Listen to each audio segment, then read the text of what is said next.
Entonces el capítulo 5, el verso 1, comienza así mismo, vamos ahora. Eso sugiere que ahí comienza otro tema que ahora nos va a presentar Natalia. Gracias, doctor. Buenos días, hermanos. Pues vamos a ver ahora, como bien dice la escritura, vamos ahora a ver en Santiago 5, vamos a introducir el capítulo 5 y vamos a hablar del capítulo, vamos a ver los versículos del 1 al 6. Poquito a poco vamos a ir dando cuenta de unas advertencias que hace el Señor respecto al manejo de la riqueza. Y creo que eso es bastante práctico para nuestro diario vivir. Versículo 1 nos dice, vamos ahora ricos, llorad y aullad por las miserias que os vendrán. Vuestras riquezas están podridas y vuestras ropas están comidas de polilla. Vuestro oro y plata están enmohecidos, y su moho se testificará contra vosotros, y devorará del todo vuestras carnes como fuego. Habéis acumulado tesoros para los días postreros. La primera enseñanza que se nos revela en esta palabra, en esta hora, es acerca del atesorar nuestras riquezas. Esa es la primera advertencia que nos da el Señor. Cuidado con atesorar las riquezas. En nuestros tiempos vivimos con mucha presión social, una presión que nos lleva a acumular, a tener y a que nuestro valor sea determinado por lo que nosotros proyectamos y exhibimos y no necesariamente por lo que nosotros somos como persona y por los valores que podamos tener. Entonces vemos como el contexto en el que Santiago hablaba muy bien se aplica a nuestro contexto de hoy, en la que nos dice cuidado, él le da, no es que él desvalorice a los ricos, o sea, el problema con el Señor no son los ricos, él le da el valor a los ricos y a los pobres. El problema con el Señor es cuando nosotros amamos las riquezas. O sea, no es que el Señor no le guste las personas ricas, es que al Señor no le gustan las personas que aman la riqueza. Pero vamos a entender un poquito mejor ese concepto yéndonos a Mateo capítulo 7, versículo del 19 al 21, me permito leerlo, en la que Jesús enseña acerca del dinero. Y nos dice, no os hagáis tesoros en la tierra, donde la polilla y el orín corrompen, y donde ladrones miran y hurtan, sino haceos tesoros en el cielo, donde ni la polilla ni el orín corrompen, y donde ladrones no minan ni hurtan. Porque donde está vuestro tesoro, allí estará también vuestro corazón. Entonces, esta primera enseñanza fue de gran revelación para mí, porque nosotros hemos estado pasando mucha tribulación en el aspecto financiero en mi casa. Y nosotros siempre decíamos, Señor, ¿cuál es el propósito que tú tienes para nosotros con esto? Y leyendo esta palabra me doy cuenta de que el Señor quería que nos desprendiéramos un poquito de nuestros ojos en las riquezas y que renunciáramos a ella y pusiéramos los ojos en Él. Entonces eso me lleva también a ver en Primera de Timoteo, en el capítulo 6, verso 9, donde dice, oigan bien, porque esto fue de gran revelación para mí. Porque los que quieren enriquecerse caen en tentación y lazo, y en muchas codicias necias y dañosas que hunden a los hombres en destrucción y perdición. Porque raíz de todos los males es el amor al dinero, el cual, codiciando algunos, se extraviaron de la fe y fueron traspasados de muchos dolores. O sea que al final del día, lo que el Señor quiere decirnos en esta primera enseñanza es, evitemos la codicia, evitemos el amor al dinero, porque eso nos va distorsionando la vista hacia lo que realmente tiene valor. El Señor, como bien decía Juan, vanidad de vanidades, todo es vanidad. Mucha gente leyendo Eclesiastés dice, wow, pero qué desazón, como que wow, vanidad de vanidades, todo es vanidad, entonces nada es nada. Sin embargo, a mí me dio tanto descanso, tanta paz el leer Eclesiastés, cuando decía vanidad de vanidades, todo es vanidad, porque me hizo ver que de nada sirve acumular. Entonces uno vive en esta vorágine, en este trajín, en este deseo constante de tener, y leyendo Eclesiastés yo me doy cuenta de qué sirve acumular riquezas. Nuestros ojos tienen que estar puestos en el Señor, porque donde está nuestra riqueza está nuestro corazón. Amén. Entonces volvamos a Santiago. Y vámonos a una segunda enseñanza que nos dice en el 5, ya entrando en el versículo 4. He aquí, clama el jornal de los obreros que han cosechado vuestras tierras, el cual por engaño no les ha sido pagado por vosotros, y los clamores de los que habían cegado han entrado en los oídos del Señor de los ejércitos.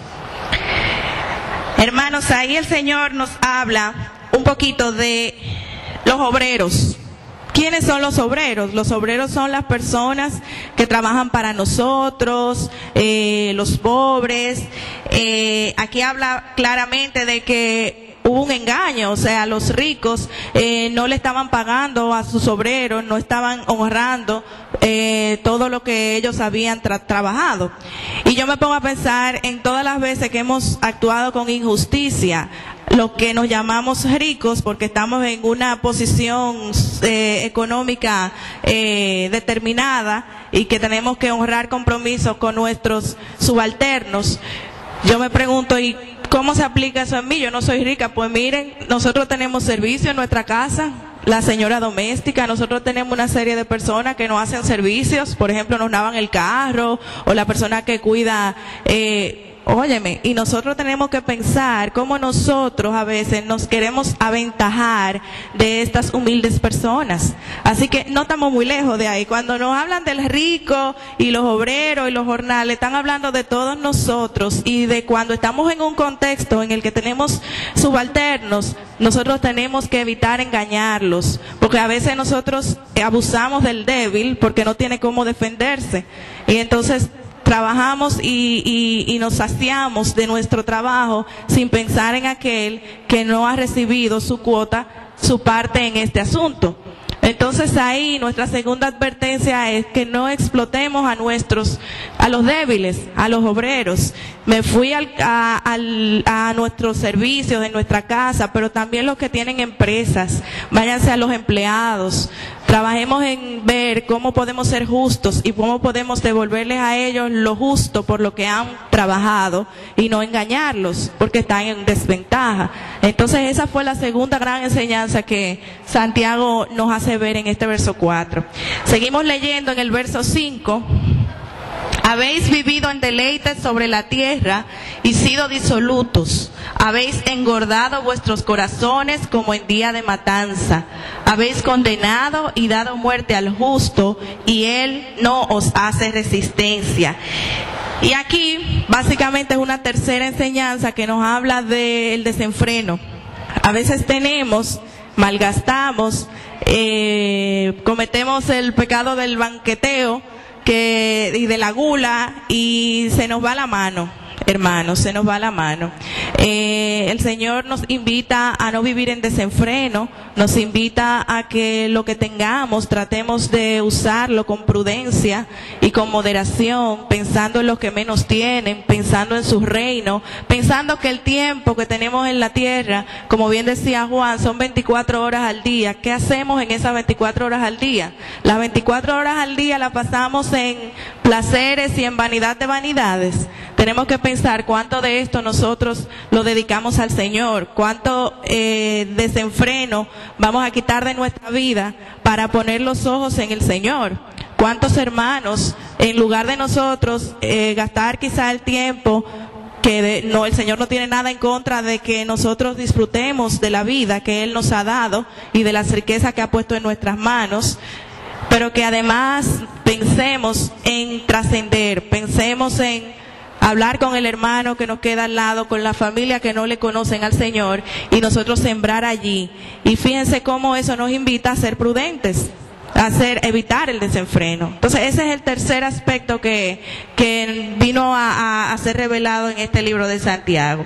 Y ya finalmente una última reflexión, que es entrando ya en el versículo 7 y 8, y con esto concluyo, que habla sobre la paciencia.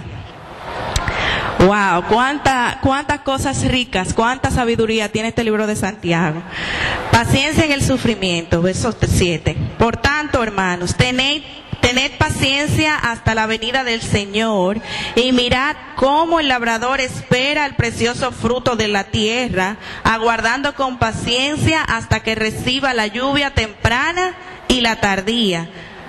O sea, los agricultores tienen que esperar el momento para que sean cosechados sus frutos, ¿verdad? Pero eso no quiere decir que uno debe de quedarse con los brazos cruzados.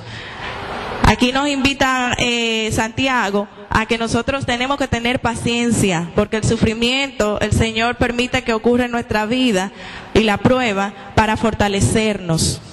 ¿Ok? Pero nos pide tener paciencia hasta la venida del Señor. ¿Por qué? Porque se acercan los tiempos, como dice en el verso 8. Tened también vosotros paciencia y afirmad vuestros corazones, porque la venida del Señor se acerca. Entonces yo quiero concluir en Primera de Pedro, capítulo 4, el verso 6 y 7. Porque esto también ha sido predicado, porque por esto también ha sido predicado el Evangelio a los muertos, para que sean